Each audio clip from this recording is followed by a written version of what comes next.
Hello friends, ఈరోజు video వచ్చేసి ఈ మధ్య కాలంలో చిన్న పెద్ద తేడా లేకుండా అందరూ ఎదుర్కొంటున్న సమస్య మతిమరుపు అండి. అలాంటి మతిమరుపును పోగొట్టి పిల్లల్లో జ్ఞాపక శక్తిని పెంచే ఒక మంచి హెల్తీ రెసిపీతో మీ ముందుకు వచ్చానండి. అదేంటో కాదండి, బాదం మిల్క్ రెసిపీ. బాదం మిల్క్ని ఇంట్లోనే ఈజీగా ఎలా ప్రిపేర్ చేయాలో ఈరోజు తెలుసుకుందామండి.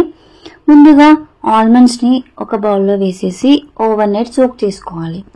ఇలా ఓవర్ నైట్ సోక్ చేసుకున్న తర్వాత నెక్స్ట్ డే మార్నింగ్ ఆ బాదం పై ఉన్న పీల్ని తీసేసేయాలి.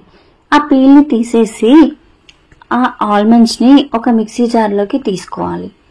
తర్వాత అందులోకి కొద్దిగా పాలు, కొద్దిగా అంటే ఒక చిన్న స్పూన్తో ఒక 2 స్పూన్స్ సరిపోతుందండి, మనకి పేస్ట్ కన్సిస్టెన్సీ రావడం కోసం అంతే.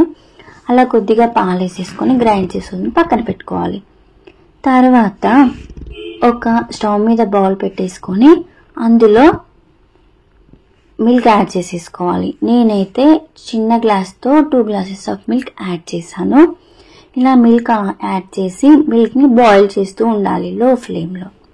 ఇలా లో ఫ్లేమ్లో బాయిల్ అవుతుండగా కుంకుమ పువ్వు ఉంటుంది కదా, కుంకుమ పువ్వుని పాలల్లో వేసి నానబెట్టాలి. అది నానుతూ ఉండగా ఈ బాయిల్ అవుతున్న మిల్క్లో ఇలాచీని మెత్తగా చేసేసి ఫ్లేవర్ కోసం ఇలాచీని యాడ్ చేయాలి. తర్వాత నానబెట్టుకున్న కుంకుమ పువ్వుని అందులో వేసేసి ఒక 2 మినిట్స్ లో ఫ్లేమ్లో బాయిల్ చేయాలి.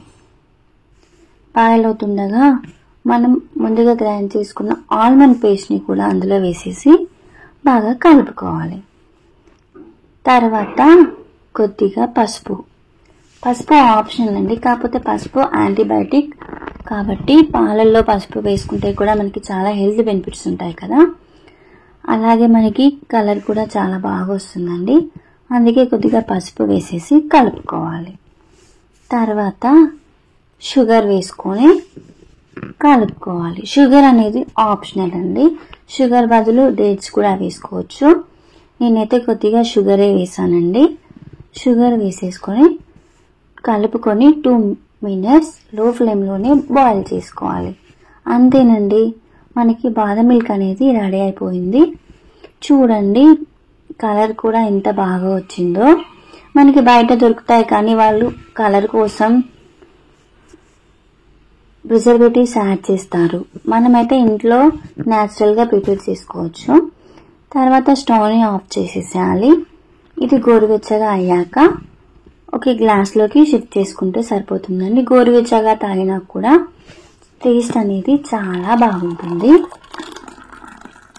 ఇలా గ్లాస్లోకి షిఫ్ట్ చేసుకున్న తర్వాత నట్స్ని చిన్న చిన్న ముక్కలుగా కట్ చేసుకొని వేసుకున్నానండి. ఇలా నట్స్ వేసుకోవడం వల్ల మనకి తాగేటప్పుడు పంటికి చిన్న చిన్నగా తగిలి టేస్ట్ అనేది ఇంకా బాగుంటుందండి. చూసారు కదండి ఎంత ఈజీ ప్రాసెస్. మీరు కూడా తప్పకుండా ట్రై చేయండి. ఇలాంటి మరిన్ని హెల్తీ రెసిపీస్ కోసం please like, share and subscribe.